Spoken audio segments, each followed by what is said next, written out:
My, what in the world happened to the Mountaineers today? Hang tight a few seconds, and I'll give you my thoughts.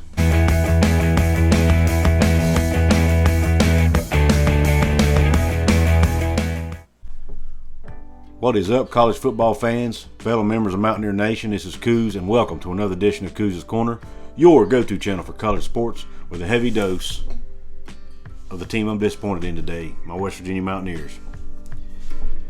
Before I get into my reaction to today's loss to Kansas State, I want to ask that you please hit that red subscribe button for me, please.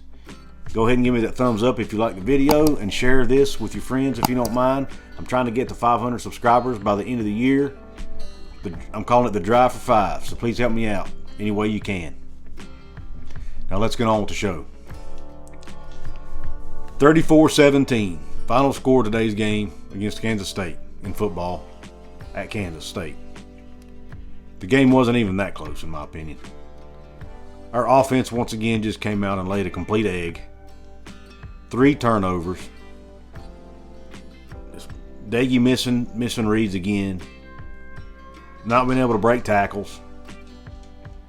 Just one thing after the other, just mistake after mistake. Didn't commit that many penalties, but the one bad one was Vandarius Cowan's late hit on the quarterback with targeting. That was absolute targeting. It was the right call. You don't do that. Football players are taught from day one, you do not lead with your helmet. They know the rules, and he blatantly did it. No excuses. The drop pass by Wright that led to an interception. Just mistake. Leddie fumbled the ball 2 times. Offensive line, didn't play great again. I didn't think the offensive line played near as bad as they did against Oklahoma State. They played much better, but still not good enough. And then Doege. Guys, I'm telling you, I have been supporting Jarrett Doege. I've been defending him a lot on this show. But every time I do, he comes out the next game and just plays really bad. Now, so after the first half, I was texting some of my friends. I was like, look, I'm off the Doege bandwagon. He needs to bring Crowder in the game. Second half, he brings Doege in. I'm like, good grief, man. Not this again. Well, Doege plays good and it's pretty decent in the second half.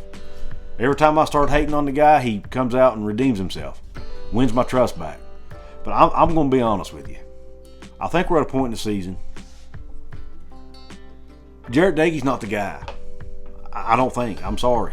I don't think Jarrett Doege's a guy. And Green was hurt today, so he couldn't play.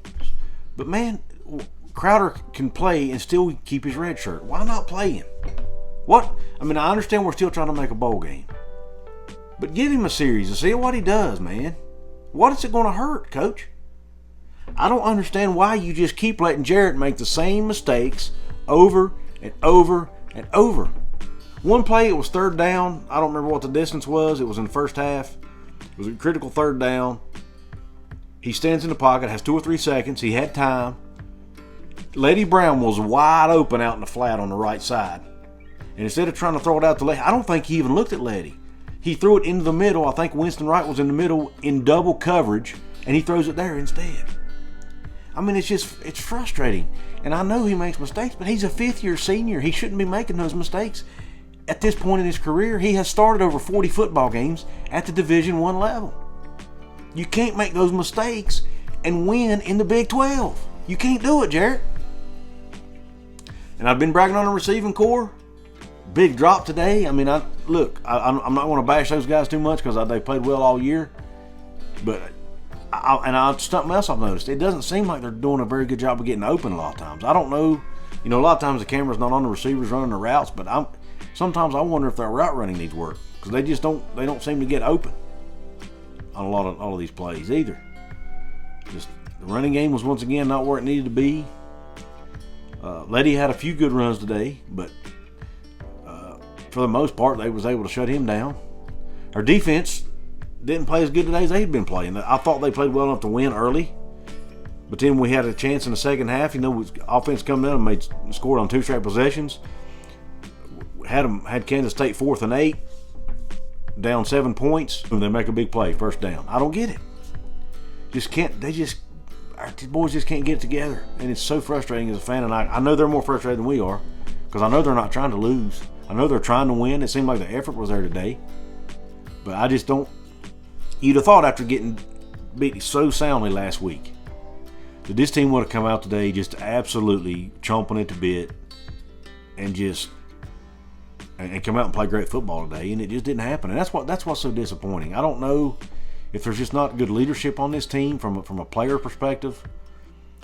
I don't know what it is, man. It just sometimes it seems like they just underperform. And I honestly, from a talent perspective, I don't think Kansas State's a better football team than us, talent-wise. But they played mistake-free football, and West Virginia just continued to make mistakes, critical mistakes. And the sad thing is, it's our older players making the mistakes in a lot of the cases. Leddie Brown, senior, fumbled the ball 2 times. Winston Wright, junior, dropped a pass. Jarrett Doege, fifth-year senior, making mistakes. It's head-scratching, man. Now, I guess if there's some positives, there was 3 positives to take away. Caden Prather was the first one. He played really good. True freshman. Future's bright with him. I saw Neil Brown in the press conference. This is the most fired. That post-game press conference he has today was the most fired up I've ever seen him after a game. And I kind of liked it. Usually he tries to be positive and spin things in a positive light. Today he was like, no excuses. We got to play better.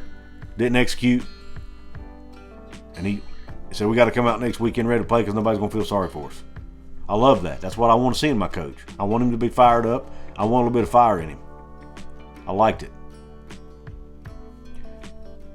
But at the same time, he was respectful and gave Kansas State credit as well.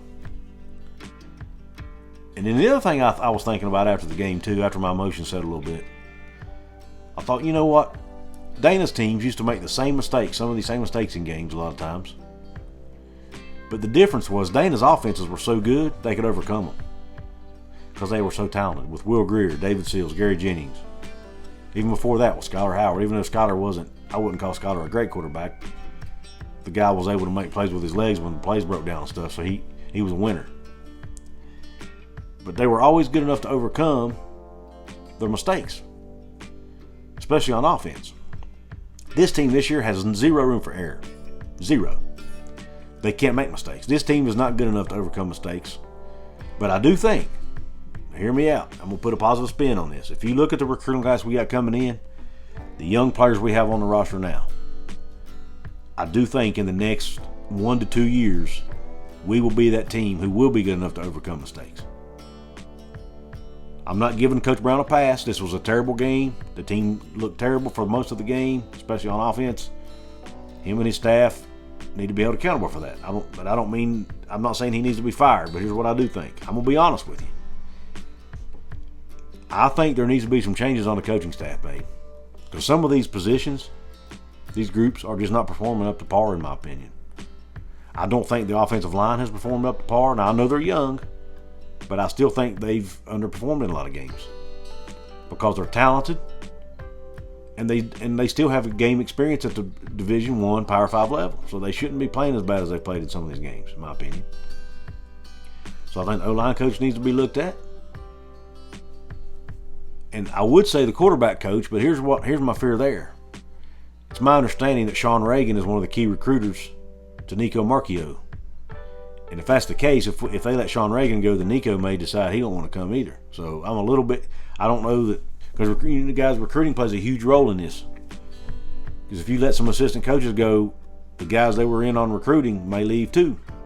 You've got to be prepared for that. So I think Sean Reagan needs to be given another year, but that's quarterback coach, but man, I'm telling you, I think the offensive line coach needs to be looked at. Maybe the running backs coach, I don't know. I don't know, man. Maybe the whole offensive staff needs to be cleaned out. I don't know. I don't know what the answer is. But it's just disappointing to see a team in their 10th game of the year making the same mistakes over and over and over. It just, man, obviously I don't have the answer because I'm not a coach, but I hope they figure it out, man, because they got to win. They can't lose another game or they don't go to a bowl game this year. And guys, I'm telling you, a 5-win season this year is not going to cut it. That's not a climb. I'm sorry. If you go from 5-7 to 6-4 back to 5-7 again, that's not a climb, Coach Brown. I'm sorry, man. That is not a climb, in my opinion. Especially the fact that you've gotten beat soundly 2 weeks in a row. Once, I'll say Oklahoma State was probably a better team than us. I'll give you that one. But Kansas State was not a better football team than us, talent-wise. There was no excuses for losing that game. None. I'm not saying – I expect it to be a close game, but for us to get beat the way we got beat should have never happened. I actually got less emotional from today's game than I usually do because it's almost like I can't do it anymore, man. I don't think I'll ever get to the point where I don't care because I love the team too much, but it's getting to the point where I don't care as much, if that makes sense. And I hate to be that way because I think I get so emotionally invested in this team, and then they let me down over and over and over again, man. And after a while, it just wears on you, and you just finally say, you know what, heck with this. I'm not getting emotionally invested anymore. Just like a typical West Virginia football season, at least it's basketball season now. We got that to look forward to, and there's always next year. That's our team. That should be our team motto. There's always next year, because that's how I feel right now. And I expected this team to win 9 games this year. Man, am I disappointed. Maybe I guess my expectations were way too high, but I did not expect us to be 4-6 right now. Really disappointed. But anyway, listen, I hope you liked the video. I know I rambled a lot, but let me know if you liked it. If you did, hit the thumbs up button. Please don't forget to hit the red subscribe. Share this with your friends. Help me get to 500 subscribers. Until next time.